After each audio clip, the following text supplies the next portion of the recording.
E aí, Thiago, obrigado por ter vindo aí, cara. Quem agradece o convite sou eu. É, Muito obrigado. Até que enfim. que isso, obrigado mesmo por ter vindo. O mundo tá em chamas, né? Não tá em chamas de verdade. Quer dizer, tem uma galera jogando fogo no pneu ali, isso eu vi. Tem um e outro. Ontem eu fui para Ribeirão Preto, depois do Linha de Frente, na Jovem Pan.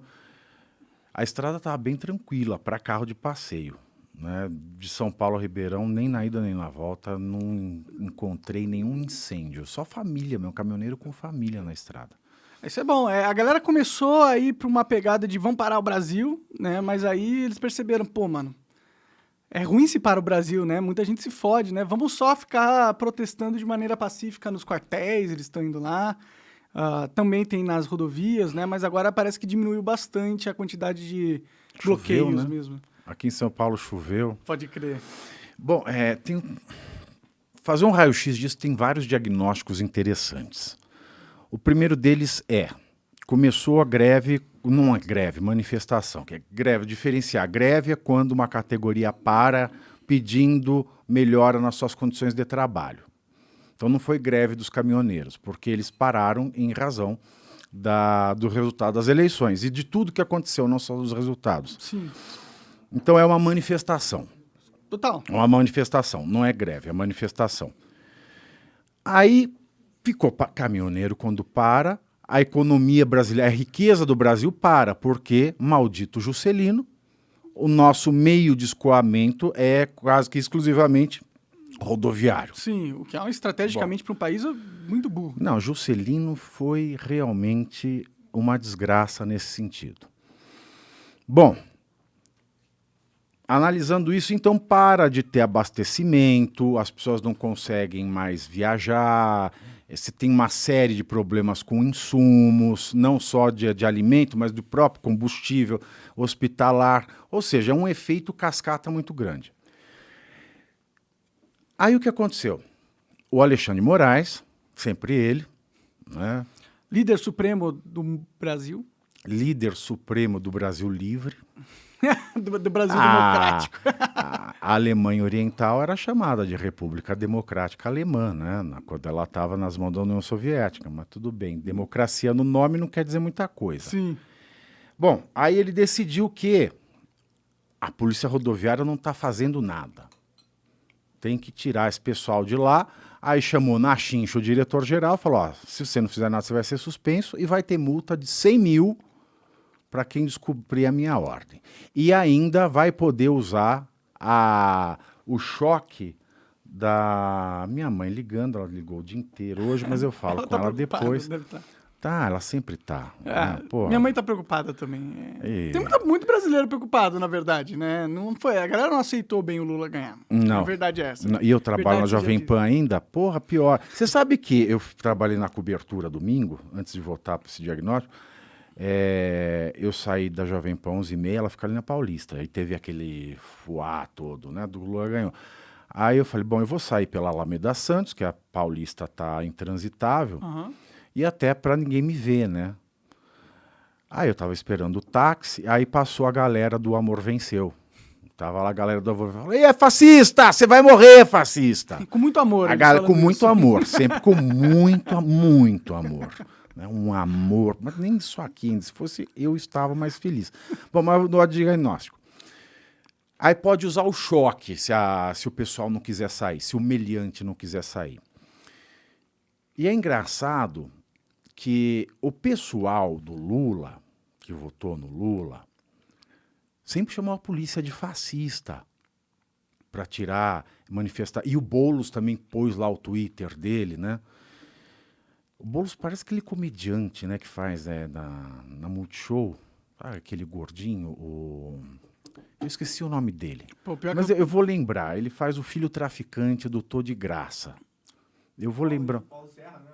Não, não é. É um que tem a língua. Mas eu vou lembrar, já vou falar. Bom, enfim. O Boulos falou assim: se fosse o MST ou o MTST, a polícia já tinha tratado mal antes. Bom, isso é verdade, digamos assim, né? Mas vamos lá. Por que agora eles querem a polícia? Primeiro, porque é do contra, né? A gente gosta de ver o rival sofrendo tudo aquilo que a gente não acha que merece sofrer. Sim. Esse é o primeiro ponto do pensamento de time. Mas aí tem uma coisa, por que é que o movimento que vive de manifestação tá chateadinho com a manifestação do caminhoneiro? Primeiro porque é o seguinte, a gente está falando de uma manifestação de trabalhador e do outro a gente está falando de manifestação de vagabundo. Quando o vagabundo para, o trabalhador está trabalhando para manter a vagabundice desse. Agora, quando o trabalhador para, o vagabundo vai viver do quê? Mas por que o pessoal do MST é vagabundo, assim, por essência, assim? Por que eles têm O que pessoal, não, o pessoal que faz manifestar, por exemplo, antes da pandemia, a última grande manifestação deles, eles pararam a Avenida Paulista a troco de nada. Eu não lembro desse dia aí, que eu não sei o que eles estavam reivindicando, assim. Teve um piquete na Avenida Paulista. Mas a questão é a seguinte, por que as pessoas querem que o MTST, o MST saia da Avenida Paulista, saia da frente do prédio dele, dos prédios empresariais? Porque eles estão protestando por algo totalmente autoritário. Não é porque, vai lá voltar a fazer alguma coisa de útil, porque não tem. Eles vivem disso.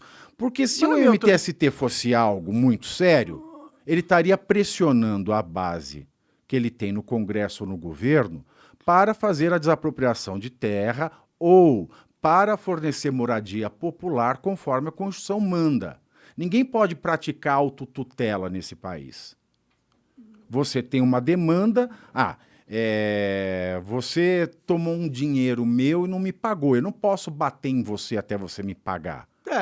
Assim... Eu tenho que usar os meios do Estado. Legais, e quando eu tenho um movimento, esse movimento ele tem que estar dentro da legalidade. Sim. Eu não posso ter um movimento oficial, que é o que acontece com eles, que promova a inversão do devido processo legal. Mas não é a mesma coisa que está acontecendo com as manifestações agora? Eles não estão pedindo intervenção militar? Então, isso é muito curioso. Isso é muito curioso, tem que ser visto com cuidado. É claro que no direito existe uma figura que chama abuso do direito, Monark. Você tem um direito legítimo. Por exemplo, eu tenho o direito de construir o que eu quiser na minha propriedade. É um exemplo clássico da doutrina francesa do século XIX.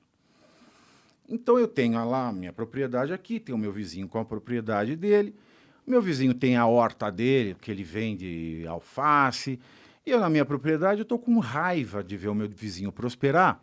Então eu ergo um pilar de madeira gigantesco só para bater sombra na plantação do vizinho.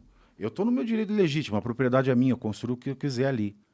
Mas aquilo só prejudica alguém. Então é um direito legítimo, mas exercido de maneira abusiva, e todo direito, mesmo que legítimo, exercido abusivamente, se torna um ato ilícito. Esse é o abuso do direito. Toda manifestação que quer causar um impacto na sociedade causa algum tipo de prejuízo. Porque senão você fica em casa, você fica igual o Che Guevara de apartamento, que é aquele cara que fica achando que vai matar o Mussolini com tuitada. Bom. Então, para você fazer uma manifestação, é o que mais tem. Eu falo que você tem estúpido dos dois lados. Você vê, tem gente na manifestação hoje, lá no Sul, em Santa Catarina, se não me engano, fazendo saudação nazista enquanto cantava o hino nacional. É o famoso nazista caboclo. É aquele que Hitler já teria matado antes dele falar oi. Dizem que tem uma saudação militar que é parecida, né? Aí começa a entrar naquele que, mas tudo bem. Aí a disputa da narrativa. Pra que fazer uma coisa? Porque é só pra criar, é só pra causar, entendeu? Não precisava, não precisa né? fazer. Não precisava. Exatamente. Pra eles é ruim. Aí, de outro lado, tem o Che Guevara de apartamento. Nós chegamos em que lugar? Nenhum. Mas voltando à questão que você me fez. Por que o dos caminhoneiros agora é diferente? Toda manifestação causa impacto se ela quer chamar a atenção das autoridades. Mas esse impacto, ele não pode ser um impacto criminoso. Por exemplo, eu quero me manifestar e a minha manifestação tem que agredir alguém em praça pública. Não pode. Sim. Agora, o que o caminhoneiro tem feito no Brasil, tirando a paralisação os imbecis que queimam pneu, estão fazendo realmente arruaça, que não é a regra. felizmente não é a regra, eles estão parando de trabalhar e deixando o caminhão encostado com um espaço para passar veículo de passeio, ambulância e ônibus intermunicipal. Não, é. O maior problema dessas manifestações era proibir as pessoas de irem e virem. Exato. Então, assim, as pessoas, Impedir quando intervenção está militar. ok... Agora, uma manifestação do MTST, do MST, é para ocupar o espaço público para que ninguém possa ocupar mesmo. Então não tem meio termo.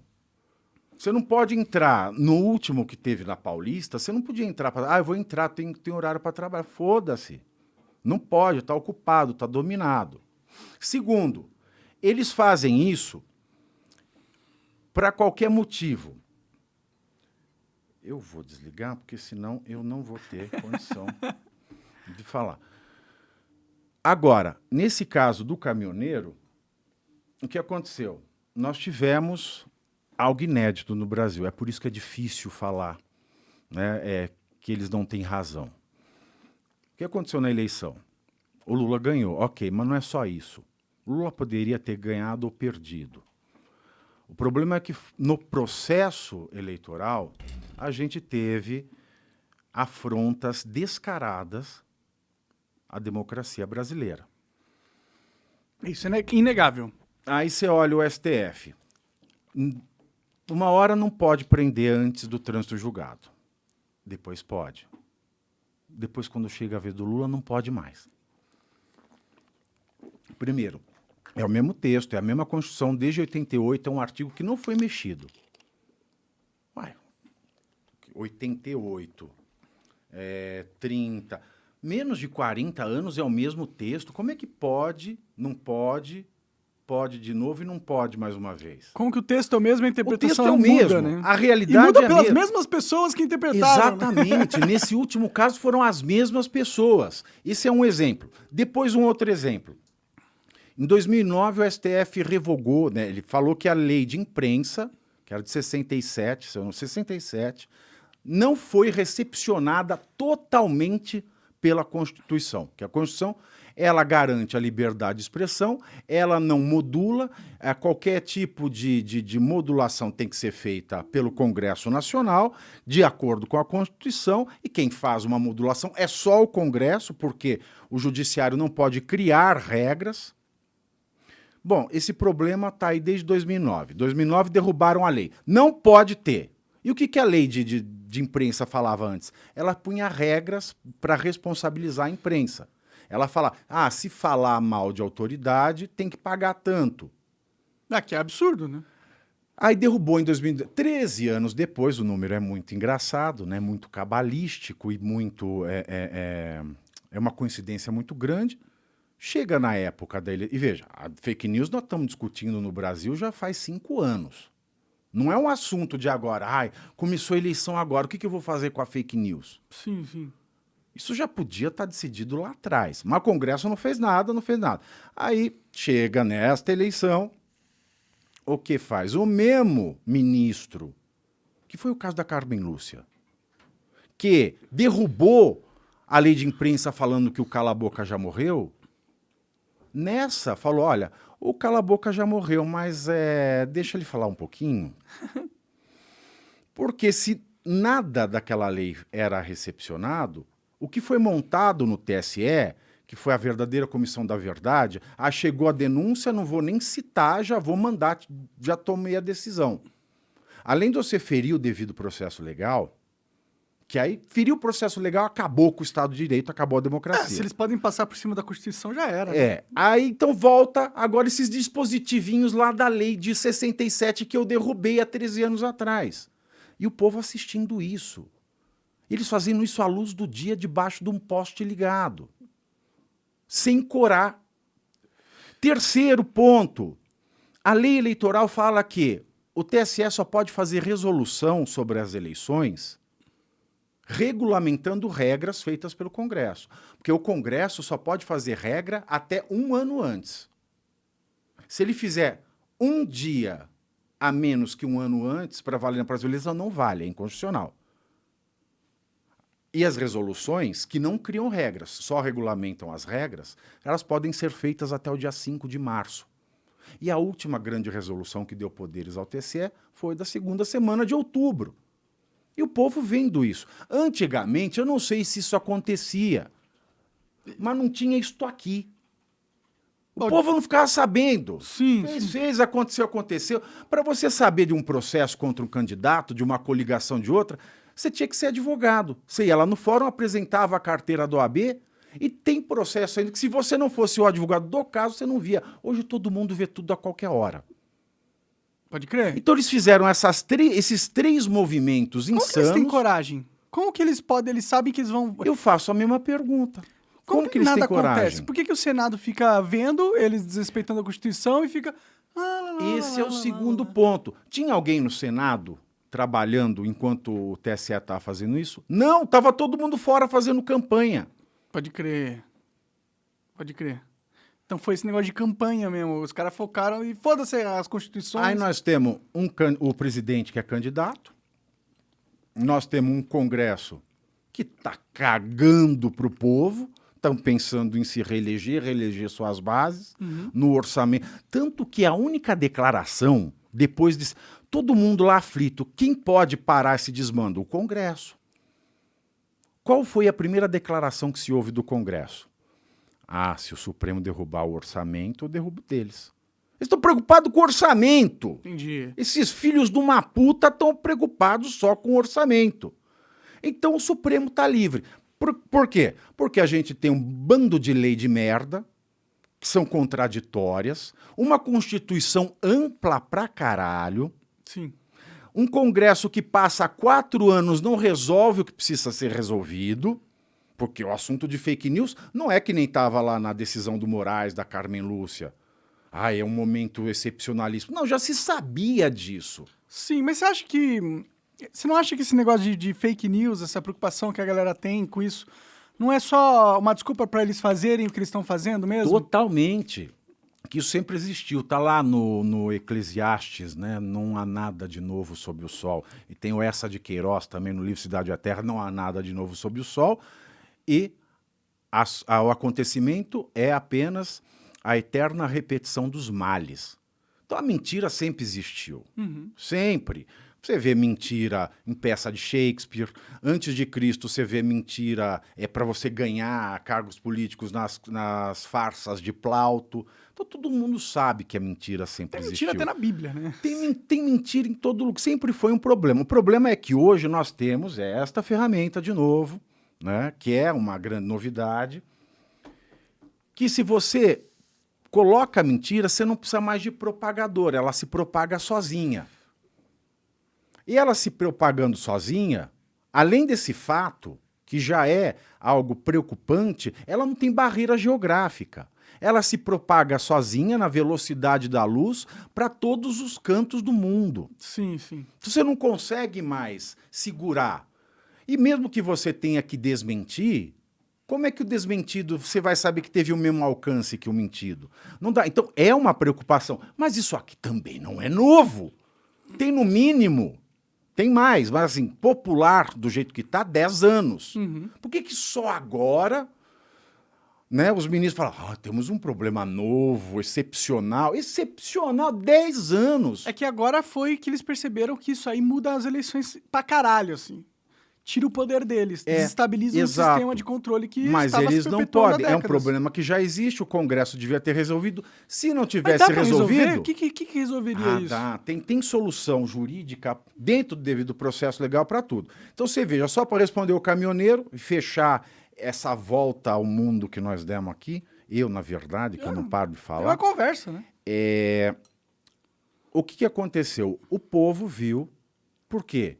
Perderam a vergonha, a Constituição sendo tratorada por quem deveria proteger a Constituição.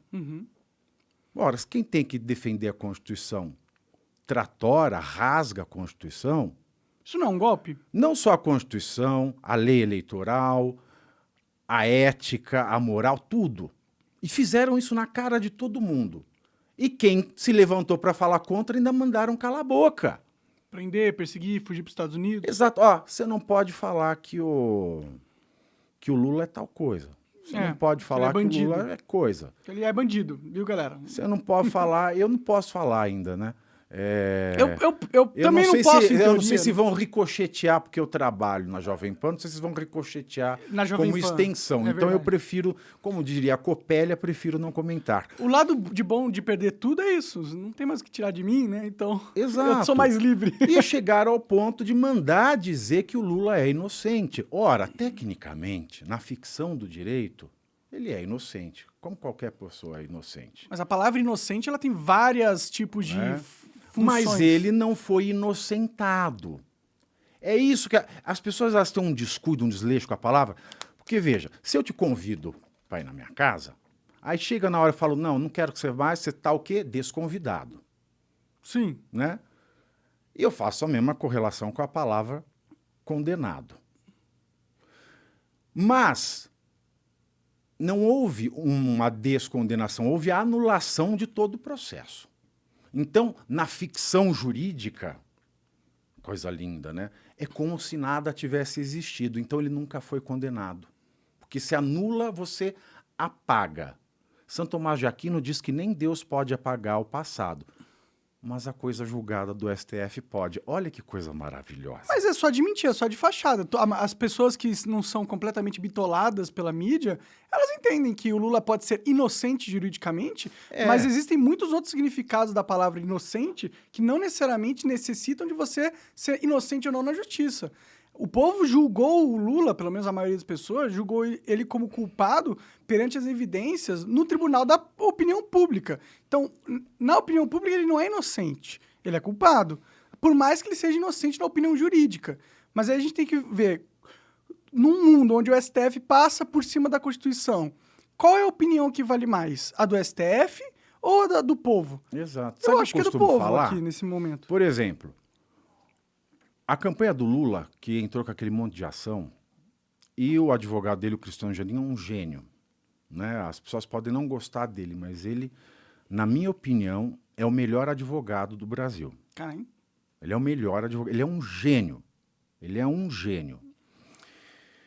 Esse monte de ação que foi ingressada, inclusive para impedir que o Lula fosse chamado daquilo que o povo acha que ele é, porque juridicamente ele não é, tem uma peça de propaganda eleitoral obrigatória que fala assim, goleiro Bruno, doutor Jairinho, Flor de Lis, esses bandidos são os amigos do Jair Bolsonaro. Pode ter da esperança. Essa era a propaganda. Mas tem um detalhe aí. A campanha que está pedindo para não chamar o Lula daquilo que o povo acha que ele é, porque juridicamente ele não é, ele está chamando 3 pessoas da mesma situação que ele.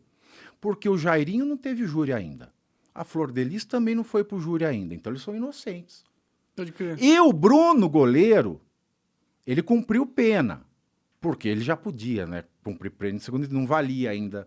Não tinha desvalido ainda a regra de poder depois da segunda instância. Ele ainda tem pendente no STF, pasme, monarque, recurso extraordinário. Portanto, ele ainda não é culpado. O que é um recurso extraordinário? É o último recurso possível de se fazer dentro de um processo. Tem a ação, a defesa, sentença, recurso, 1. Aí tem lá o grupo lá do tribunal decide, aí tem o acórdão. Aí o recurso, se for matéria, se a parte prejudicada achar que aquele acórdão ele vai contra a lei, é recurso especial para o STJ, que é o Superior Tribunal de Justiça. E se tem matéria de Constituição, recurso extraordinário, que é para o STF. Às vezes tem afronta dos dois. Então tem ao mesmo tempo recurso especial e recurso extraordinário. Então o recurso extraordinário é o último recurso. E no caso do Bruno, o recurso extraordinário ainda não foi julgado. E se não foi julgado, da mesma maneira que o Lula, ele é inocente. Pode crer. Então, se eu falo para você que o goleiro Bruno é inocente, aí eu falo assim, a pessoa assim, não, é inocente, ele foi inocentado. Aí dá uma ziquezira no STF, anula-se o júri do Bruno por algum vício processual, que foi o que aconteceu com o caso do Lula. Não foi nem análise de prova. Teve um vício processual, anula tudo, apaga. Se o STF encontrar vício processual no júri do Bruno, ele vai anular, ele vai ser inocentado. Mas assim, aí você pôs um para governar o país que você mora. Aí o outro acontece a mesma coisa. Você toparia ir no sítio com ele sozinho assar uma carninha? Principalmente se for mulher, né? Mesma coisa, anula o processo do Abdelmaci. Você vai deixar sua mulher fazer uma inseminação com ele? Ele é inocente. Pode crer? Não, você Ele não é vai. inocente. Sim. Mas o povo quis que o presidente Não é fosse... é muito louco isso. E essa questão de descondenar, inocentado não foi, porque ele nunca deixou de ser inocente. E o Brasil, com essa questão da culpa após o trânsito em julgado, ele tem uma figura bizarra, que é o condenado inocente.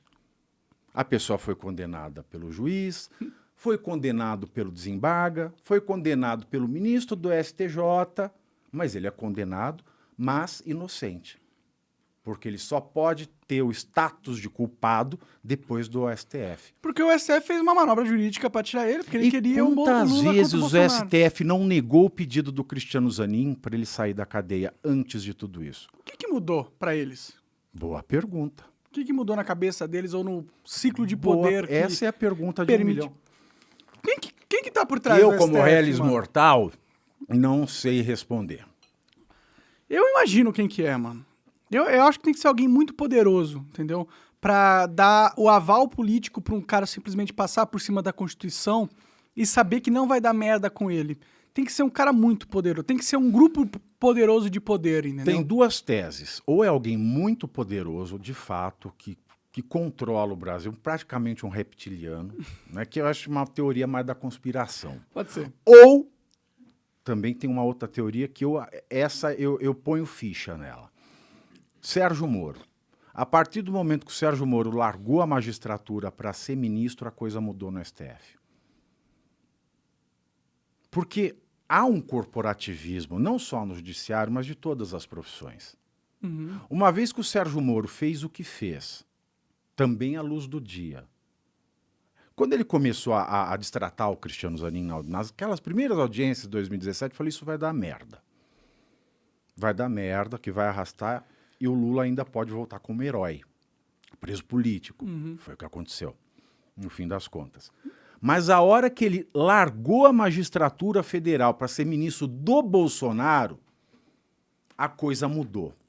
Aí eles falaram, não, mano, A vocês coisa estão... mudou. Não, a gente não pode... Se eles queriam soltar o Lula, foi a desculpa que eles precisavam.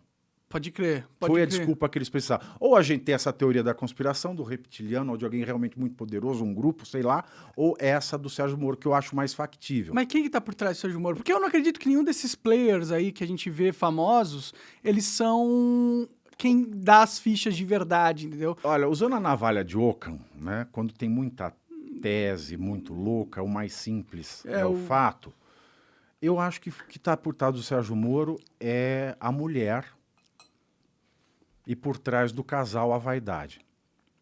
Mas não é estranho que o Sérgio Moro, depois que saiu de juiz, ele foi lá para os Estados Unidos, ganhou uma bolada, ficou lá um tempão trabalhando numa das maiores empresas do mundo. Pois é. Não é meio esquisito? Por que eles fizeram isso para ele? Pois é, tudo esquisito. Ou vaidade ou ganância. Eu acho que tem um grupo, eu acho que tem um... Bom, política externa é algo que existe, né? Bom, parece que não existia muito bem no Brasil, no governo Bolsonaro, assim, com todo respeito, mas não existia, assim. Mas os americanos, os chineses e os russos, eles levam muito a sério garantir um bom cenário externo para eles no mundo. E eu acredito que os Estados Unidos, que já foi pego espionando a Dilma, ou seja, eles têm interesse no Brasil sim, e estão dispostos a espionar o presidente, se for preciso, para mexer os pauzinhos aqui. Todo mundo tem a Floresta Amazônia é uma caixa de Pandora, né? E de dinheiro, né? Exato. A indústria farmacêutica, que é a indústria mais poderosa do mundo, cresce o olho no Brasil por conta da floresta amazônica. Sim. Que a gente, muito bosta que não consegue desenvolver nada que preste, a não ser ficar falando de demarcação de terra, de oca, de uga-uga, de Ou coisas cortar árvore, né? Não que consegue não pensar. conciliam a dignidade dos povos indígenas, porque eles são seres humanos. Todo mundo quer ter uma tecnologia, todo mundo quer ter uma facilidade, todo mundo quer estar inserido Sim. na sociedade. Se os índios eles têm terras, deixa empresas explorarem as terras deles e dar royalties para os índios. Eles vão ficar todos milionários E aí você vai ver a Você põe cultura aquele indígena. bando de compliance lá que qualquer empresa tem que fazer. Eu trabalhei muito tempo como conselheiro jurídico da indústria de papel e celulose. A exploração de celulose no Brasil, ela é reconhecida com o selo verde dos 4 cantos do mundo. Dá para conciliar sempre as coisas. Sim. Dá trabalho. Mas esse povo não quer trabalho. Parece que eles não querem o desenvolvimento do Brasil também. É verdade. Isso é muito verdade. E geopoliticamente, eu acho que por Estados Unidos faz muito sentido que a gente não se desenvolva. Por que ele vai querer ter uma potência igual a China, que a gente pode se tornar uma China da vida, né? Em pouco tempo, assim, 4 anos, se a gente quiser, É realmente. muito difícil. É difícil porque politicamente a gente não tem estrutura. Não, e também tem uma questão de educação técnica. Tem vários tipos de educação. Tem a educação erudita, tem a educação para a educação e tem a educação técnica. Então, na China, todo mundo tem algum nível de educação técnica para ocupar algum posto para o desenvolvimento que foi desenhado pelo partido. Aqui a gente tem empresa que não consegue, por mais desemprego que tenha no Brasil, não consegue achar gente qualificada para certos postos. Isso é um problema. É uma armadilha geracional que a gente se colocou. Exato. E a gente fica nessas discussões estéreis, ideológicas dentro da educação. É a mamadeira de piroca. Kit gay, blá, blá, blá. Como que fala? A doutrinação dentro da escola, a doutrina zero. A gente fica discutindo o sexo dos anjos e o tempo passa. Esse povo está envelhecendo. Daqui a pouco nós vamos ter um monte de idoso que, se ficar mantida a Constituição, vai ter o seu direito à aposentadoria e não contribuiu em nada. Isso é um efeito cascata. Para quebrar o país, né? Exatamente. E a gente tem uns exemplos maravilhosos para a criançada. A criança que está no morro ou em áreas dominadas, não pelo Estado, mas por um coronel, por um traficante, qualquer coisa que não seja uma atividade lícita, ela vai crescer querendo ser aquele chefe, porque é o mais próximo que ela tem. Em regra. Faz sentido. Eu produzo documentário de true crime. Que é há algum tempo. Documentário de true crime? Documentário de true crime, crime. True crime. A gente está trabalhando num grande com a... Eu não posso falar que estou com o NDA do canal, mas é um canal fodido. A gente já fez da Nardone, Suzana, assim, quilos. Eu já produzi mais de 100... casos espetaculares de crime que aconteceram. Exato. E a gente tem muito contato com a polícia, né, para fazer isso. A polícia do Rio de Janeiro, por exemplo, a que nos acompanhou durante um desses documentários, ela fala o seguinte: a regra tem, claro, sempre tem gente boa e gente ruim em todo canto, em todas as classes, de todas as profissões, de todas as idades, todos os credos. Mas, em regra, porque elas vivem no morro, sem saneamento básico, sem perspectiva de vida. É muito difícil, muito trabalhoso ir à escola em paz e conseguir estudar, porque não adianta você ir para a escola e ter que trabalhar num farol depois. Sim. A maioria das crianças pede para entrar no tráfico, porque é a maneira mais rápida dela ter aquele sucesso imediato, usar o cordão de ouro, ter as minas que eles querem. Sim. Então, tem muitos incentivos no crime, né? Exato. Então a gente falha em tudo e essas áreas elas acabam sendo dominadas. E quando essas áreas dominam uma população, eles acabam dominando a política mainstream também, porque eles são financiadores. Ainda mais depois que o Barroso teve a ideia genial de levar para o STF aprovou acabar com o financiamento privado de campanha, só pode o público e pessoa física até determinada faixa. O tráfico ele pode pôr dinheiro por fora à vontade, que ninguém nunca vai descobrir. Verdade. E não é como se a gente tivesse um sistema que coage o crime de verdade, assim, né? O crime é bem solto, né? Exato. Quando a polícia vai lá tentar combater, eles revidam com artilharia antiaérea e o caralho, né? E agora eu tô tentando lembrar por que eu entrei nisso do true crime do morro. Era pra gente tava tentando entender quem que tá puxando as cordinhas no final das contas. Ah, tá, muito bem. Então a gente tem essa possibilidade também. Então não dá para descartar. E a navalha de Ockham, estava falando da vaidade do Sérgio Moro. Sérgio Moro ter virado ministro da Justiça, ter ido ganhar um monte de dinheiro, isso levanta a lebre. No Brasil é tudo muito absurdo. Mas, veja, que ninguém foi tão absurdo dentro dessa estrutura caótica toda que a gente vive, quanto o TSE e o STF nessas eleições. Porque foi muito didático a afronta da Constituição, a afronta da lei, a afronta do dia. Foi muito didático. Ó, eu não sou um cara estudado, não sou advogado nem nada, mas, pô, pra mim isso parece um golpe do judiciário e uma implementação de uma ditadura do judiciário. Porque a partir do momento que ele pode tomar qualquer decisão e não está mais limitado pela Constituição, ele pode fazer qualquer coisa. Exato. É aquela cena do corno que chega em casa, vê a mulher na cama com outra e ela fala, não é isso que você está pensando. E ele acredita. E o judiciário falou pro povo, não é isso que você está pensando. E nós não temos um povo educado para ser cidadão. Eu estava falando das educações, né? A gente não tem um povo educado para atender demandas profissionais, não tem um povo educado para ser cidadão.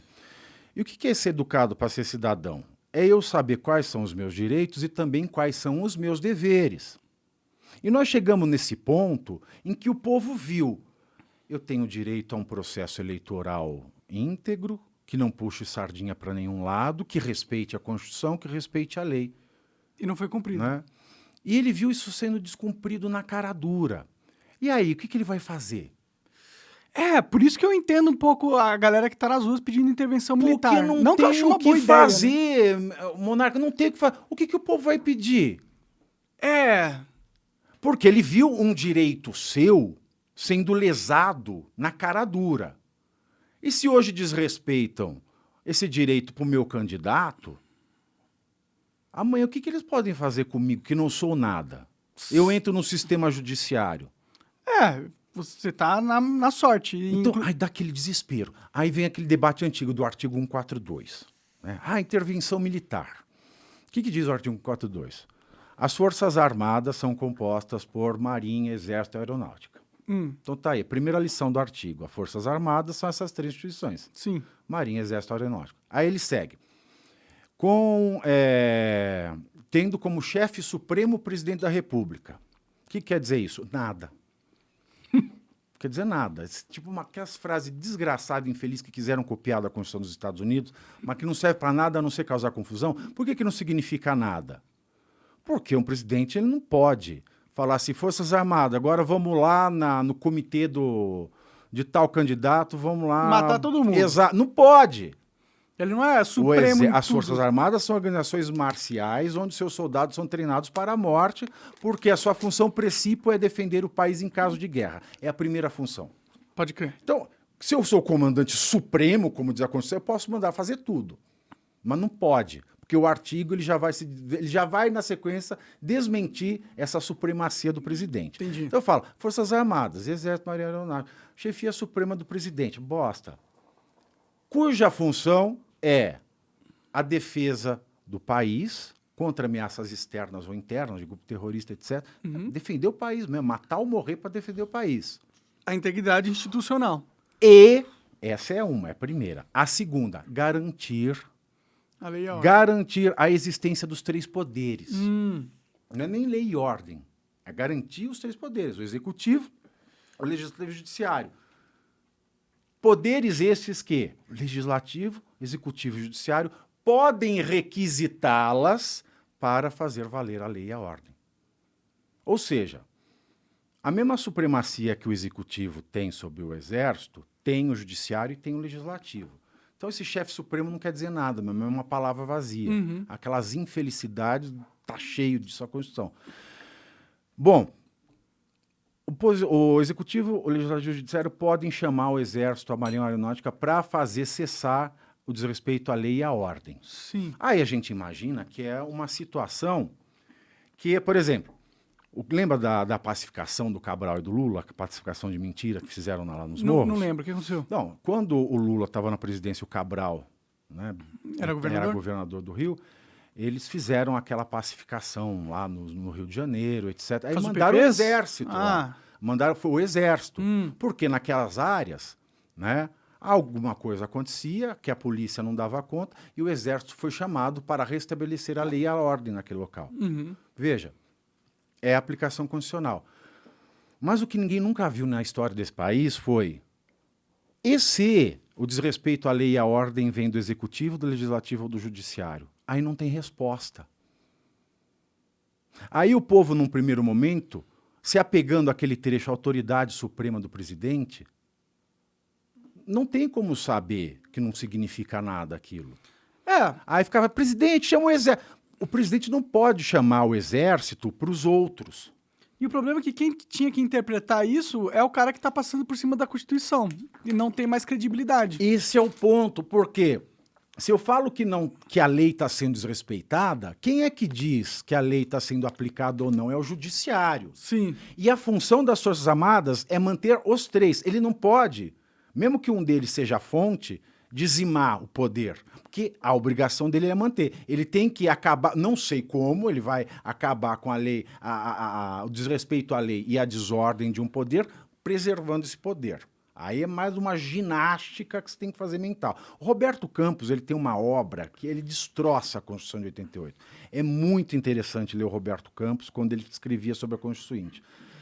Bom, o que eu imagino que pode fazer? Quando o problema vem de um dos três poderes, dois poderes precisam se sentar, tentar resolver e, eventualmente, chamar o exército para ajudar a resolver sem acabar com o outro poder. Sim. Porque ele não pode deixar de cumprir a sua função principal antes de lei e ordem, que é garantir os três poderes.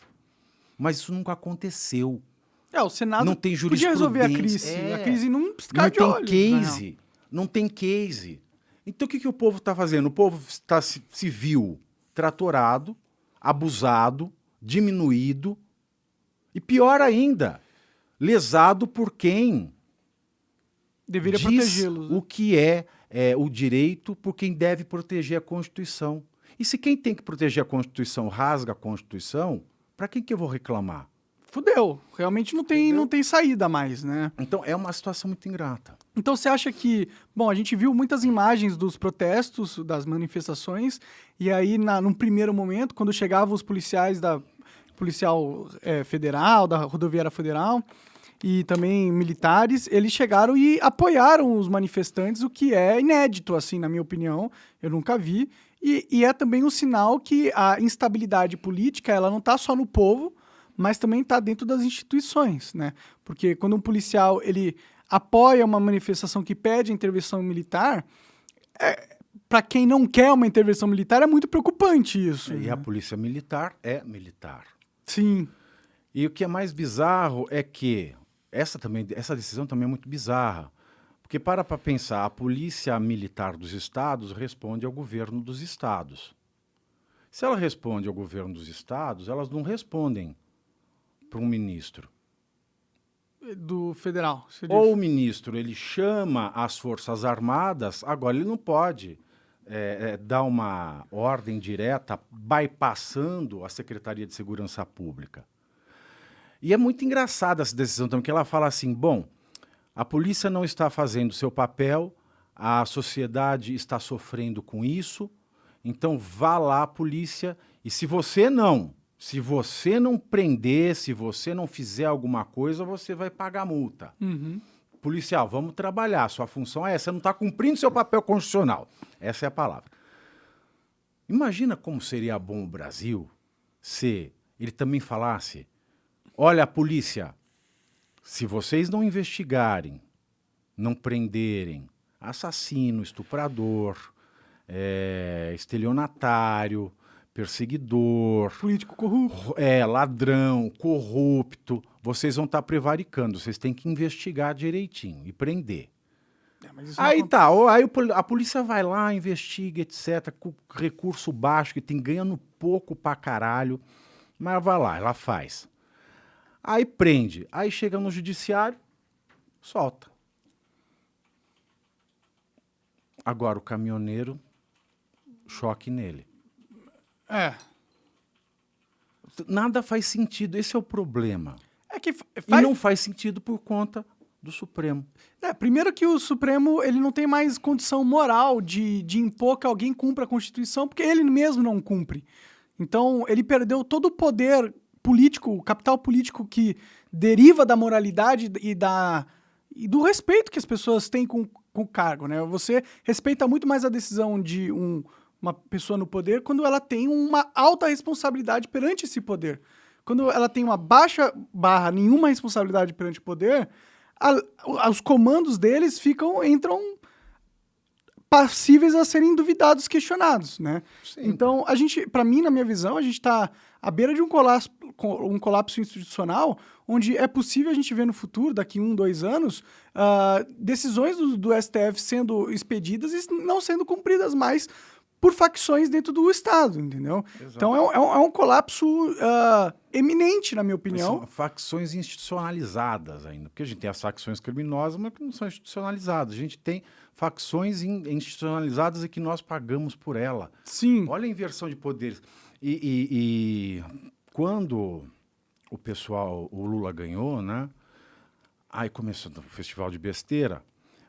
Eu votei pelo respeito às instituições. Tá. Então a gente tem que respeitar as instituições. Mas as instituições também têm que se respeitar. Porque se uma instituição não se respeita, eu não tenho que respeitar. Sim, é uma via de mão dupla, né? Exatamente. Outra coisa, a democracia voltou ao Brasil. A democracia voltou para o Brasil. O Lula foi eleito como? Por eleições democráticas. Tá, então, qual parte que eu perdi que não tinha democracia no Brasil? E outra, o que é pior, ele venceu, eleições democráticas, venceu, tá certo, ele venceu. Mas o processo eleitoral foi realmente democrático, conforme diz a Constituição? Então, a pessoa não sabe o que fazer, então ela está apelando a tudo, está apelando a Deus, ao cacique, cobra coral, e o STF está lá. Tem um quadro do Magritte, que está lá no Museu de Bruxelas, é famoso, ele pinta um cachimbo e ele escreve embaixo, isso não é um cachimbo. Então, o STF está lá com o desenho de qualquer coisa que não é a Constituição e escreve embaixo, isso é a Constituição. E ele espera que o povo acredite. Você acha que o Exército vai se movimentar de algum jeito? Ou ele vai manter nessa situação, assim? Não que eu esteja pedindo por uma intervenção militar, mas... O Exército não pode agir sozinho. Sim. Tá? O Exército ele tem que ser provocado por um dos 3 poderes. Agora, como é que se provoca o Exército, um dos 3 poderes contra outro poder? Tem que ter 2 poderes. Tem que ter o Congresso e o Senado. Cadê o Legislativo? Mas também é uma hipótese, Uhum. porque isso nunca aconteceu. Veja que situação difícil. Já aconteceu a intervenção militar, né? Foram 12 dias de protestos e no 12º dia ocorreu realmente uma intervenção militar, né? Parece que é a estratégia da galera que está na rua agora. Eles querem causar uma comoção social tão forte que obrigue ao Exército a tomar alguma atitude, né? Mas a gente não tem essa saída hoje, a gente tem trauma dessa possibilidade. Sim. Né? O que ia ser um tempinho em 64 virou 24 anos. Sim. Quase 24, 25 anos, que teve a indireta do Tancredo, que foi 85, se não me falha a memória, então foram 21 anos. 21 anos. Então, veja, e o que difere o MTST é que ele tem uma causa legítima, né? As pessoas querem moradia, a Constituição diz que todo mundo tem direito à moradia, o trabalhador rural quer trabalhar, a Constituição Federal diz isso, então eles estão fazendo uma manifestação pedindo uma coisa que é factível. Sim. Agora, a situação do povo que está se manifestando agora por conta do processo eleitoral é que eles estão pedindo algo que é impraticável. Algo que realmente faça cessar, faça parar aquilo que está matando a democracia, Sim. mas que não existe uma resposta do que pode ser feito. É porque se eles realmente quisessem ir contra o Alexandre de Moraes meio que ignorando a Constituição, eles poderiam pedir um impeachment dele. Eu acho que se tivessem pessoas, essas milhões de pessoas que estão na rua agora, se elas em vez de estivessem pedindo intervenção militar, estivessem pedindo o impeachment do ministro de Moraes e talvez eleições justas no futuro, talvez fosse uma pauta que todo mundo ia poder abraçar, e aí teria talvez mais força esse movimento. Exatamente. Porque eu não consigo abraçar um movimento que pede intervenção militar, entendeu? A gente não sabe o que é isso. Mas aí nós estamos falando de um ministro do Supremo, que é corporativista. Sim, sim. Ok? Uma coisa eu pedi um impeachment de um político. Político pedir impeachment de político. Outra coisa é o político pedir impeachment do cara que vai julgar o Congresso inteiro. Se o nosso Congresso for realmente ficha limpa, não tem problema, ele peita. Agora, quantos por cento do Congresso Nacional não tem medo de uma canetada de algum ministro do STF? Eu acho que depois que o STF pode dar qualquer tipo de canetada, eu acho que não importa nem se você tem alguma coisa suja no seu passado ou não. Eu acho que até um cidadão de bem que está no cargo de... Isso é verdade. Ele vai ter medo do cara. Isso é verdade. Ele pode só inventar alguma coisa e me punir, e quem que vai contestar, entendeu? Então, a gente já está numa ditadura do judiciário, assim. Se a gente quiser olhar de um jeito ameno, a gente pode até tentar, mas não vai ser verdade, assim, entendeu? É uma ditadura do judiciário que já está agravada, no sentido que eles já tomaram tantas decisões ilegais que eu acho cara dura. que não tem volta mais, talvez ainda não. Mas eles já tomaram muitas decisões que são ilegais na cara dura, que corroeram todo e qualquer credibilidade que eles poderiam ter com a parcela da população que realmente entende o que está acontecendo. E aí agora você vê, tem o Lula, que é presidente, que deve muito ao STF. Muito. Tem um Congresso que não é tão lulista assim, mas que pode ser corrompido, e se não for corrompido, quiser fazer oposição, vai fazer uma lei, vai derrubar um veto, o que o STF vai fazer se tiverem os dois sincronizadinhos? Anula, tá errado aqui.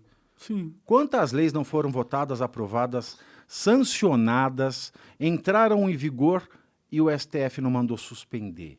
Quem é o STF para mandar suspender a aplicação da lei? Isso não existe. Sim. E eu lembro aqui de 3 casos só esse ano. É preocupante demais, né? É o que o Rui Barbosa, todo mundo fala do Rui Barbosa agora, de fato, o pior autoritarismo é do judiciário, porque você não tem para quem recorrer. É o que está acontecendo com esse povo agora. A gente não tem para quem recorrer. E se você recorre, eles mandam calar a boca. Sim, sim, sim. É complicado o Brasil, cara. Sinceramente, eu tô pensando em vazar daqui, porque eu não tô vendo muito mais futuro, pra ser sincero. Não vejo um bom futuro no Brasil nos próximos 4 anos. Mas isso só vai melhorar quando a gente entender qual é o nosso valor dentro de uma democracia, a nossa responsabilidade. É o que eu tento trazer um pouco nesse livro novo, meu Declaração Universal dos Direitos da Pessoa Humana Fora do Armário, no qual fora do armário não é a questão de sexualidade, é o direito fora do armário, porque as pessoas saibam o que é civilização, democracia. A primeira parte é só de conceitos. Uhum. E depois analiso a Declaração Universal, artigo por artigo, da maneira que todos possam entender, porque ser fora do armário é você aceitar as suas ideias, aceitar a sua crença, aceitar os seus prazeres, entre eles os sexuais. É não ter medo de julgamento, Exato, né? é ser você mesmo e lutar para ser você mesmo. E a única forma de ser você mesmo, sem repressão, é no Estado Democrático de Direito. Quando você compreende a sua responsabilidade, o seu papel, você vai saber quando você está sendo violado e pensar racionalmente em como fazer parar essa agressão. Mas nós não temos isso, infelizmente. E esse aqui é um primeiro passo, o Leandro Carnal prefaciou, um prefácio lindo, para tentar fazer alguma conscientização cidadã, porque é difícil. Quando a gente não sabe, a gente se indigna.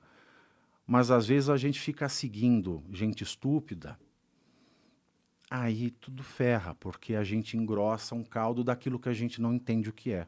Pode crer, pode crer. Bom, virou isso, né? A própria pauta identitária é isso, né?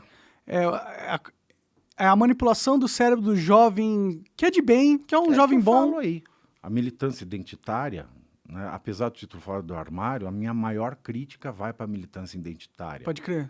Que você, eu luto pela diversidade, mas tem que ser a diversidade aqui. Ou é não binário, ou é saci pererê, ou é cis, ou é trans. Mas não é uma diversidade de pensamento mesmo. A é uma diversidade ela é absoluta, ela é irredutível. É uma diversidade de fantasia que eles impõem. Tipo, temos aqui algumas fantasias que cabem no nosso grupo. Ou você é um homem negro, ou você é um homem gay, ou você é uma mulher ou um homem trans. E se parasse aí, tudo bem.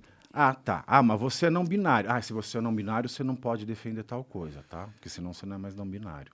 Você é não binariofóbico. Sim, é um jeito Sempre tem uma denominação. É um jeito de transformar os seres humanos em pokémons.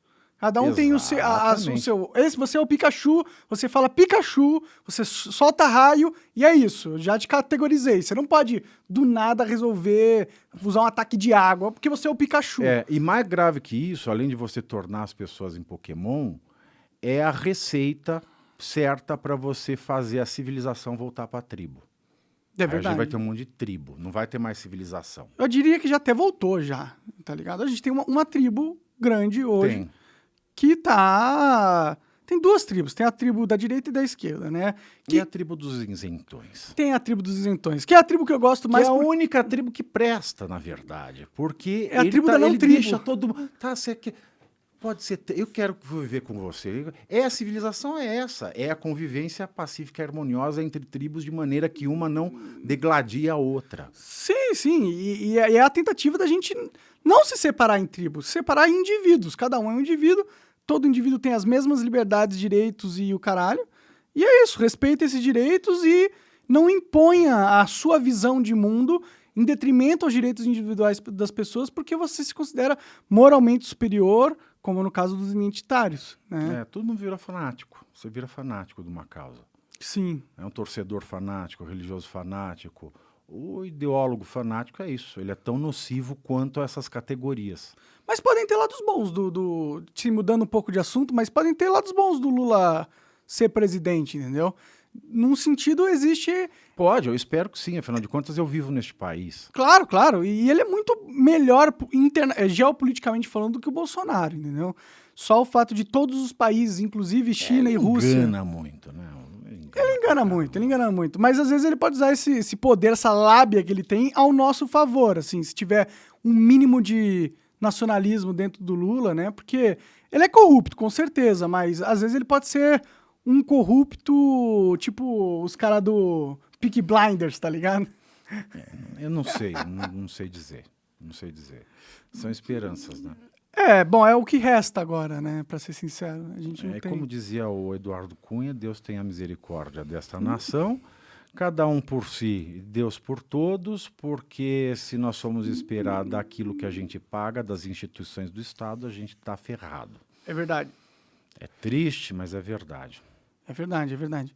Então você acha que não tem chance nenhuma do exército dar loucura neles e eles comprarem? Porque eu vi algumas imagens de, tipo, o cara no quartel... mirando assim, vendo a manifestação, uma galera lá, tipo, pedindo intervenção militar na cara dura. Eu não sei, eu tenho medo que essa imagem no imaginário coletivo do exército vai ganhar muita força, entendeu? Porque você tem pessoas que quando chega a polícia, eles aplaudem e falam: "Ei, polícia, legal, nós estamos do teu lado". Eu tenho certeza que esse movimento vai garantir muito apoio a esse movimento de intervenção, não tenho o que falar, é isso que eles estão querendo. Olha, eu tenho medo que isso possa acontecer, levar o país para um caos completo, entendeu? Porque as pessoas estão achando que a intervenção militar vai ser uma solução, mas é que você não sabe o que vai acontecer. Não. A partir do momento que o exército entra e toma controle de tudo e eles viram o STF de hoje, você está trocando um STF, um cara que está ignorando a Constituição, por outro cara que está ignorando a Constituição. Então você não resolve o problema da sociedade atual, você muda o problema. Exato. É só isso. Exato, você vira para a torcida para outra. Logicamente, você acha que vai acontecer alguma coisa? Logicamente não. Mas sendo brasileiro, a gente sabe que se a lógica é essa, pode acontecer tudo menos o lógico. Sim. Também o lógico, pode acontecer tudo. Sim. O lógico é menos provável. E tem uma outra coisa também. Eu tenho dois nortes para responder coisas que eu não sei. Primeiro, estando no Brasil, o lógico raramente é o que vai acontecer. E segundo, se eu não entendo nada de um assunto, me pergunta a opinião, eu pergunto, qual é a opinião dos artistas? E dependendo da opinião deles, eu sei que aquela é errada. Pode crer, pode crer. Bom, eu não tenho opinião também sobre o que vai acontecer, eu não faço a menor ideia, para mim tudo pode acontecer. Eu espero que a gente não entre nessa pira de intervenção, sinceramente, porque apesar dos problemas do judiciário, apesar de a gente estar numa ditadura do judiciário, internacionalmente pra gente, se a gente virar realmente uma ditadura militar, vai vir muita repressão. Não, mas a gente sendo uma ditadura judiciária já tem muita repressão da forma econômica. Que investidor põe um dinheiro num país que não tem segurança jurídica? Se amanhã eu posso... você quer sair do país? Mas seu dinheiro vai ficar. É que esse argumento, não sei se funciona nesse caso, porque, por exemplo, muita gente coloca... nem vem. Tem muita gente que coloca dinheiro na Arábia Saudita, entendeu? E qual que é a segurança jurídica que você tem lá? Nenhuma, eles são uma família de imperadores, né? Isso Exato. que é.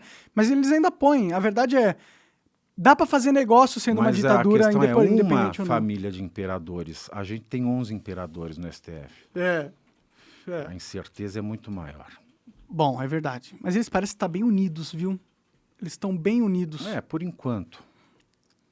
Por enquanto. Sim, vamos ver. O STF sempre foi conhecido por ter 11 ilhas que não se conversam. É um momento tão estranho que as 11 ilhas estão se conversando. Virou um arquipélago muito foda. Harmonicamente. Preocupante, né? Preocupante. Não vamos deixar, então, uma mensagem otimista pra galera aqui hoje, né? Podemos deixar várias mensagens otimistas para as pessoas. O quê? Beba... Aproveite o fim desse feriado, encha a sua cara e se alguém vier conversar de política, mande a puta que eu pariu, porque não tá fácil para ninguém. Não tá fácil para ninguém. Não tá mesmo. Eu tô pessimista também, cara. Tô bem pessimista com o que vai acontecer, assim. E eu tô pessimista com os bolsonaristas também, cara. Eu não sou bolsonarista. Eu preferia... Eu também não, eu sempre fui de direita, mas nunca fui... Porque quando você fala bolsonarista, lulista, você entra para um time. Uhum. Aí você não tem uma ideologia, você é do time tal. E tem que pensar de conforme o time. Exatamente. Eu também nunca gostei de me ceder meu pensamento a um grupo. Mas eu preferi o Bolsonaro do que o Lula. Não aconteceu. Eu vou aceitar os resultados da eleição. Se comprovarem alguma fraude, aí é outra história e a gente conversa de novo, porque fraude é fraude, né? Você teve... Tem que ter alguma medida para sanar a fraude. Mas como não apresentaram nenhuma prova de fraude que realmente seja inquestionável e grave... Nada se faz. Coloque os ministros, alguém no alto escalão das instituições nela, grudadas. Se você não tem essa prova... Agora, se o ministro realmente errou, se todo um tribunal errou, aí cabe ao Congresso, para que não se fale... intervenção, usar o instrumento do impeachment. Mas aí a gente precisa de um Congresso com gente que presta. E eu espero que nessa renovação mais ou menos ficta, né, porque tem muito filhotismo, alguém decida fazer alguma coisa, tomar a frente, falar com o povo e não esteja rendido e nem se renda a um poder que faça com que o Congresso volte a ser o poder o legislativo volte a ser o poder mais representativo de uma república. Pode crer, concordo com você. E digo mais, um político carismático que pegar essa pauta e realmente levar no Congresso e conseguir uma vitória, ele ganha para presidente na próxima eleição, entendeu? Então, pra galera aí que é político, saiba que sua luta pelo bem e pelo que é certo vai ter grandes recompensas. Você vai ser perseguido também, tá ligado? Provavelmente você vai se fuder. Mas se você vencer, você vai ser um herói. A verdade é essa. Lutar pelas causas do povo é isso, né? Mas as pessoas se esquecem, eles querem ser eleitos para ficar na mordomia, eles querem morrer, eles querem ir para o paraíso sem ter que morrer. Sim, né? Sim. Mas a função deles é sofrer pelo povo. Sim. E resolver o sofrimento do povo. Mas ninguém se lembra disso. E precisamos fazer o povo lembrar que os nossos candidatos eleitos, eles foram eleitos para resolver e sofrer os nossos sofrimentos. Não para terem aquele monte de assessor, trabalhar 3 vezes na semana e achar que a vida é linda. Sim, só para sentir-se poderoso. Eu sou um deputado federal, eu sou um senador. Olha como a vida é boa, né? Mas no fim a gente é bem egoísta, né, o ser humano. A gente... Sim. E eu não vou nem julgar todos eles, porque eu na maior parte da vida, me dedico a minha vida para ter uma boa vida para mim, assim. Eu quero ajudar as outras pessoas. Mas isso é bom, isso não é ruim. Sim, sim. Eu posso falar sobre isso, mas eu estou quase mijando na calça. Cara, vai lá, por favor. 1 minuto. Demorou. Galera, Tá. Bom, galera, é isso. Eu acho que a gente está num momento histórico da sociedade, é uma transição política. Eu tenho medo do que pode acontecer. Eu acho que é possível uma ruptura institucional grave no futuro. vindo de qualquer lado, até porque a gente já teve uma ruptura institucional grave vindo do STF. Então, hoje em dia, infelizmente, a gente já vive num Estado autoritário que não tem a necessidade de cumprir a Constituição. Então, tudo pode acontecer no Brasil. O Lula ganhando, na minha opinião, ele vai aumentar essa crise. Imagino que a gente vai ter mais ingerências do judiciário, até porque o Lula tem muita rejeição, entendeu? E na mídia essa rejeição vai ficar aparente, a não ser que eles comecem a censurar todo mundo, o que já vem acontecendo nos últimos 4 anos. Muitas pessoas foram censuradas do TikTok, do Instagram, do Facebook, do YouTube, de todas as redes sociais, onde seus canais perdem alcance ou muitas vezes são banidos por opiniões, né?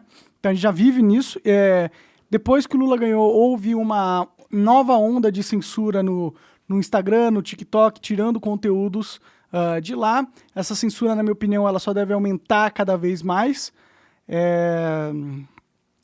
O prognóstico não é positivo, não, cara. Não é positivo, não.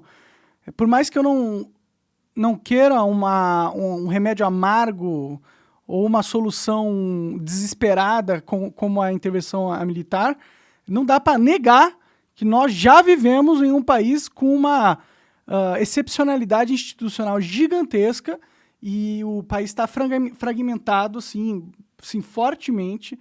Tem vários indícios que isso aí pode se deteriorar. Eu não acho que é provável, mas eu acho que existe a possibilidade da gente começar a entrar em áreas de guerra civil, entendeu? Porque tem uma parcela grande da população que não aceita a outra. Cada parcela está cada vez mais radicalizada e polarizada e uma não aceita a outra. Uma considera um fascista, o outro bandido. Então, a possibilidade disso escalar para ficar violento, infelizmente, eu acho que ela existe, essa possibilidade. Eu espero que não. Eu espero que as pessoas não desistam de resolver as coisas através do diálogo e da política ou do ativismo pacífico e que a gente possa sair dessa situação e colocar o país nos trilhos e se tornar uma potência mundial eventualmente, né? Eu não sei como cabe tanta urina num organismo humano. Tu bebeu bastante água, tomou café é diurético. Nossa Senhora. Mas você estava falando que você é meio egoísta e tal. Sim. Isso não é um problema. Aliás, eu acho que egoísmo não é nem a palavra exata, né? Eu acho que a gente tem mesmo que ser individualista. Porque no fim das contas é você com você mesmo. Quando você está triste, sozinho na tua casa à noite, é você e você. Ninguém vai te ajudar. Quando você perde o emprego, é você e você. Então, o individualismo, dentro do capitalismo, é algo que você não pode afastar. Sim. Agora, o capitalismo responsável, onde as pessoas têm essa consciência do valor da existência delas, que é o que eu trato muito aqui, não há problema nenhum em você ser individualista, nem egoísta, você pode usar como sinônimo.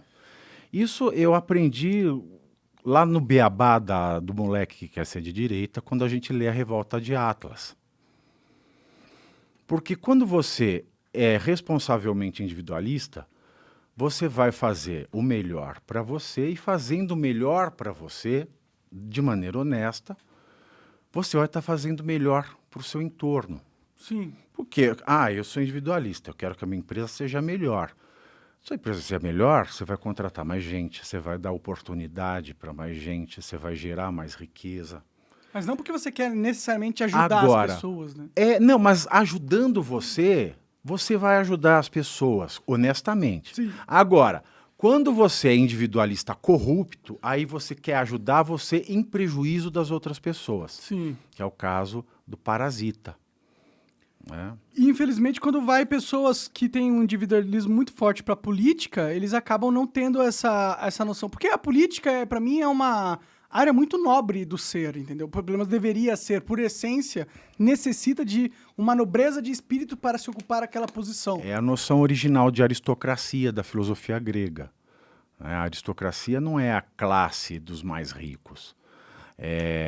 Aristos, em grego, Grego koiné são os melhores. Né? É o governo dos melhores, dos mais capazes, dos mais vocacionados. Sim, sim. Aí que depois foi se desvirtuando, aí você tem o filhotismo, aí vira a família aristocrata. Na família tem um aristocrata, o resto pode ser uma merda. Aí você transforma a aristocracia em algo que ela não é originalmente. Sim, sim. E foi assim que a democracia foi corroída, né? A gente não coloca nas posições de poderes pessoas que têm um mínimo de respeito com a própria posição. Agora, é importante saber o significado de democracia, né, que é uma coisa que pouca gente sabe. E muito do que eu estou falando hoje desse livrinho curto aí, porque eu quis trazer esses conceitos que estão no debate de todo dia, de todo mundo, mas que ninguém sabe o que é. Democracia vai evoluindo com o tempo. Primeiro a gente tem lá todos os homens, cidadãos, né, todos os cidadãos de Atenas determinando como é que é a vida pública. Mas só era cidadão o homem ateniense, nascido em Atenas, livre, que não fosse rebaixado a escravo, mulher não tinha condição humana, então estava lá. Com a expansão dos direitos das pessoas e com a popularização, muito em razão da Revolução Francesa, você muda o enfoque. Né? A liberdade da democracia antiga, que era a liberdade de agir conforme decidido pela maioria naquela assembleia, muda para se ter uma assembleia que respeite a liberdade das pessoas agirem. Então você muda, se inverte. Traz né? uma universalidade. Eu sou livre para agir conforme a democracia dita. Aqui eu passo na Revolução Francesa, a democracia tem que garantir o meu modo de ser livre. E aí ela tem uma terceira revolução, que é com a Declaração Universal dos Direitos da Pessoa Humana, que vem depois da Segunda Guerra Mundial, da ONU, 1948, que fala dos direitos fundamentais da pessoa. E é muito interessante, é uma análise que eu faço muito rapidamente aí também, por que nós temos direito?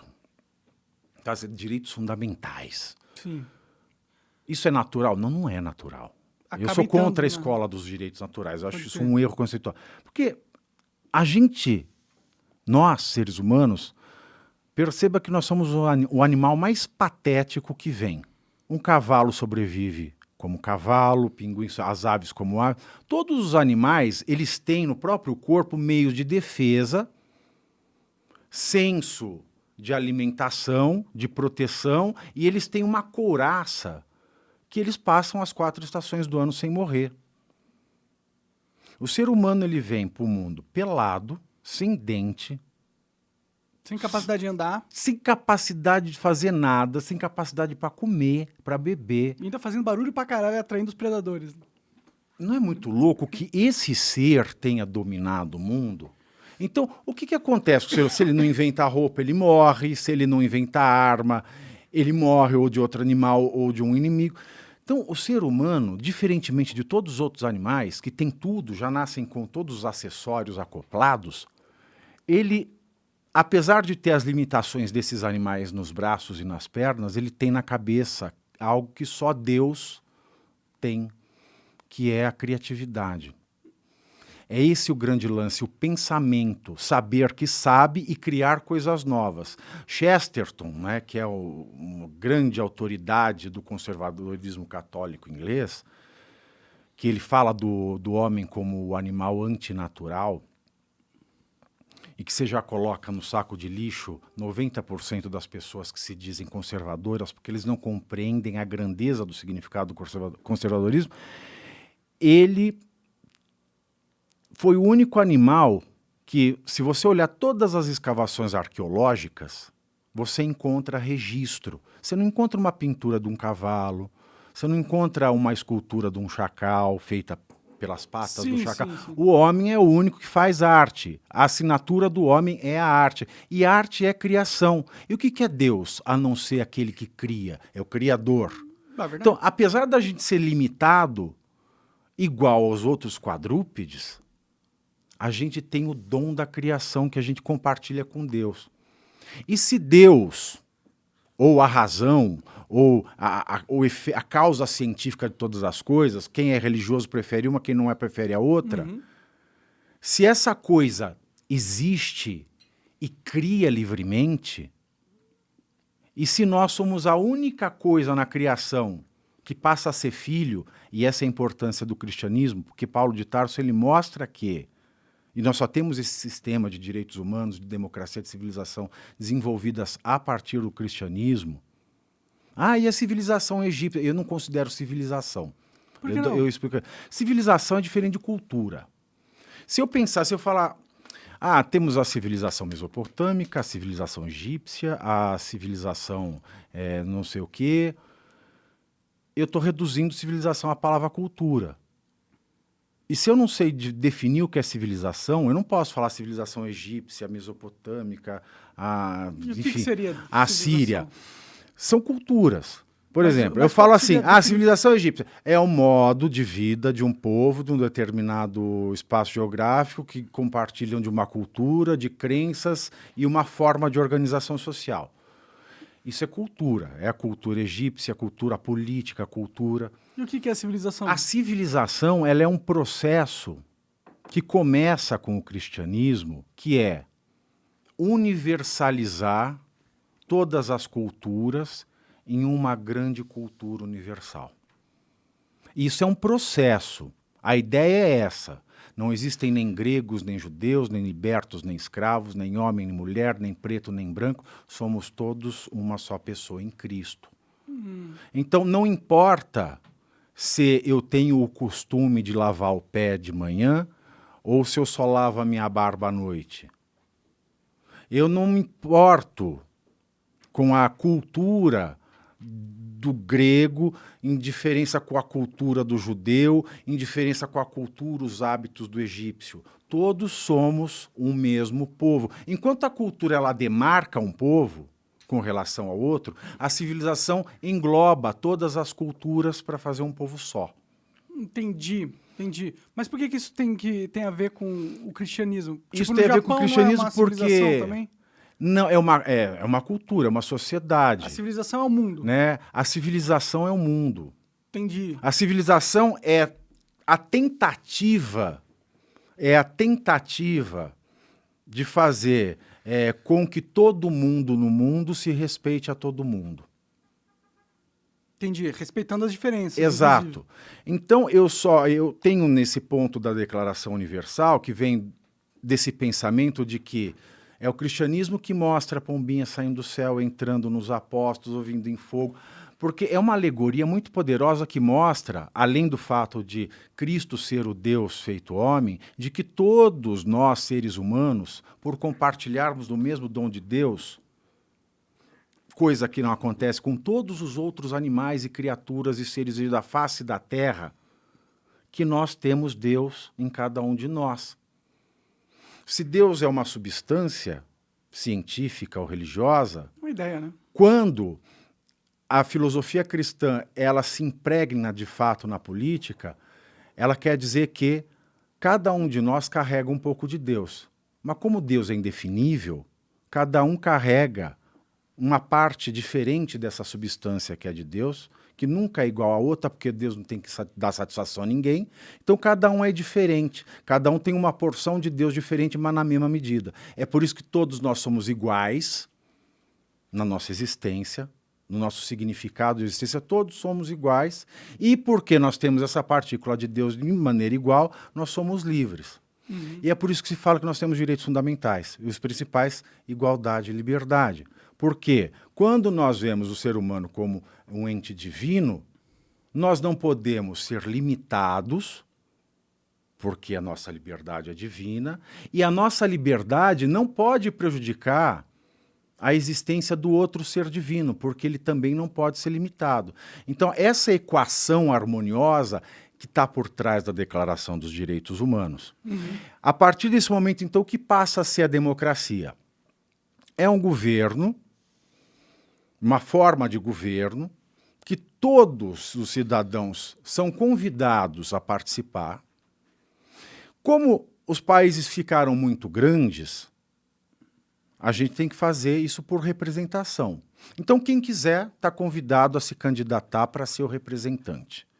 Eleito, ele vai correr a administração da coisa pública, da res pública. As pessoas são eleitas porque elas têm uma ideologia assim ou assado. A ideologia pode caber, tem ideologia que não cabe, tem ideologia que cabe, tem ideologia que pode caber. Mas, independentemente, o conceito moderno, é aí que eu queria chegar, de democracia, isso é mal de professor, é tentar construir conceito para chegar nele. É uma forma de governo em que todos podem participar. Se você quer ser candidato a representante, você pode, ponto 1. Segundo, aqueles que são eleitos pela maioria vão governar segundo a ideologia que acredita essa maioria. Mas respeitando os direitos tem universais. que se respeitar todos os direitos, inclusive dos derrotados. Sim. Porque todos têm o mesmo valor existencial, todos são iguais, são divinamente iguais e livres. É por isso que é um desserviço quando nós viramos lulistas ou bolsonaristas, porque a gente esvazia a nossa liberdade existencial infinita em nome de uma pessoa. Pode crer, pode crer. É o dividir para conquistar, né? Então a democracia hoje é isso. É um governo que todos podem participar, que são representados por as pessoas eleitas pela maioria, mas que não podem se descuidar, afrontar os direitos humanos, os direitos fundamentais. É muito mais do que coisa de bandido, não ser preso, carcerário, não carcerário. Eu acho que o direito humano mais importante, que é o que ninguém fala, é o direito de ser você mesmo. E por isso você pode ser individualista, desde que você não atrapalhe com a sua individualidade a individualidade do outro. Sim, com certeza, com certeza. E quem vai para a política tem que entender que ele tem uma responsabilidade com um coletivo muito grande, né? Vamos ver o que vai acontecer, Thiago. O ideal seria esse. Cara, obrigado por você ter vindo aí, mano. Imagina, eu que agradeço o convite. Tem perguntas? Vamos responder uma pergunta da galera, então. A pergunta aqui é do Gustavo Munhoz Granja. Ele falou o seguinte: precisamos que pessoas civis que sejam públicas incentivem / invistam tempo e dinheiro em plataformas capazes de fiscalizar e pressionar as instituições. Utilizar a tecnologia e a informação a favor do povo. Blockchain tá aí para isso. Acho legal. Você pode começar esse projeto, Gustavo. Se for você da hora, é tão responsável pela democracia quanto eu, quanto o Monark, quanto a tia do Zap, né? Vamos se mexer, porque a responsabilidade é de todas nós. O problema que a gente tem nas democracias disfuncionais é que elas terceirizam a democracia. Alguém tem que fazer alguma coisa. Sim, sim. E a gente não... E ela é um problema de todos nós. Pode crer, pode crer. E é um problemão, viu? Tá crescendo a cada dia. Vamos ver o que acontece nos próximos dias. Eu aposto que a gente vai ter notícias bombásticas, não necessariamente em relação à intervenção e qualquer coisa, mas novas coisas vão surgir aí nos próximos anos, né? Isso aí é fato, na minha opinião. Espero, né? Que ela tende a melhorar. Mas quando a gente tem esse modelo disfuncional, ela pode descambar. Mas agora não tem o Bolsonaro mais lá para a mídia ficar batendo todo dia, incansavelmente. É isso que me preocupa, sabia? Por quê? Porque todo regime autoritário só funciona, só dura, quando tem concentração de limitação de informação. Você seleciona o que pode ser passado ou não. Sim. Se eu tenho amizade do poder com a imprensa, e se isso está muito bom e lucrativo para todos, decide-se, a gente não vai falar mais o que é de 11, nós só vamos dar boas notícias agora. E aí que a Jovem Pan se dá bem. Exatamente. Porque ela vai ser... Mas ela precisa gozar da liberdade de imprensa que ela deveria ter. Gozou desde a redemocratização. E não está gozando porque está sendo censurada, né? O fato é esse, galera. A censura na Jovem Pan não acabou, inclusive aumentou conforme Lula ganhou. E para quem achou que isso ia acabar depois das eleições, meu irmão... Eu não sei se aumentou ou diminuiu, ela tá lá. Tá lá. É que muita gente foi banida do TikTok, do Instagram, do Telegram. Eu vi muita gente reclamando assim. Estão fazendo a limpa nos bolsonaristas. Sabe que muita gente, você fala com gente, mas por que era bom na época do regime militar? Porque as pessoas só tinham notícia boa dessa época. Faz sentido. Ao jornal publicar alguma coisa, ele não saía. O jornalista morria, sumia, mas só saía notícia boa. Então você fala, nossa, o país era bom naquela época, Pode né? crer. Que você não podia ler notícia ruim. Aí não tinha notícia ruim, não se registra nada, você vai lembrar daquilo como uma maravilha. E é por isso que os autoritarismos se perpetuam. Porque a pessoa acha que está tudo legal. Sim. É um problemaço isso. Quando a mídia se dá bem com o governante, isso é muito arriscado. É muito bom, é até muito bom que a maioria da mídia se dê mal com o governante, porque a marcação em cima dele vai ser tão acirrada que ele pode fazer merda, pode ser corrupto, mas autoritário ele não consegue ser. Pode crer. E quando for corrupto, o nego vai cobrar e vai perder pontos políticos e tal. Mas eu tenho até que esperança, porque por mais que a Globo vai passar pano pra caralho pro Lula, eu acho que na internet, a Jovem Pan, não vamos passar Espero pano. que sim. Não, a ideia não é essa. A Jovem Pan continua como um veículo de oposição. Sim. Dentro das restrições, vamos dizer, legais, né, impostas nesse último processo, mas sim, é possível fazer oposição se a coisa continuar do jeito que está. Agora, o que não pode é receber mais decisão esdrúxula, que aí a coisa fica complicada. Mas do jeito que está hoje, dá para fazer uma posição. Sim. Tem que ter mais cuidado? Tem. Mas se a hipocrisia é a moeda para se jogar neste pôquer, Sim, e o vá povo lá. não é burro, ele vê, ele enxerga. Não é só porque a Jovem Pan foi obrigada a falar que que o Lula é inocente que o povo acreditou, né? sabe de nada. Cara, Thiago, obrigado, valeu. Imagina, obrigado quem por ter agradeço vindo eu. aí. Vamos fazer mais vezes, trazer uns colegas aí pra gente conversar junto. Boa, vamos. E quer falar alguma coisa? Deixar a rede social, alguma mensagem final? A rede social é arroba Pavinato, P-A-V-N-A-T-T-O, como meu nome. Meu último livro, o anterior é o Estética da Estupidez, esse foi lançado agora em outubro, prefácio do Leandro Carnal, tá sensacional, tá muito bom esse livro mesmo, muito orgulho de tê-lo escrito. E cursos no link do meu perfil do Instagram. E amanhã, como todos os dias, das 14 às 15h30, apresentando Linha de Frente na Jovem Pan, TV, rádio e internet. Show de bola. Obrigadão por ter vindo aí. Que agradeço eu mais uma vez. Valeu, galera. Até mais. Até a próxima. Tchau.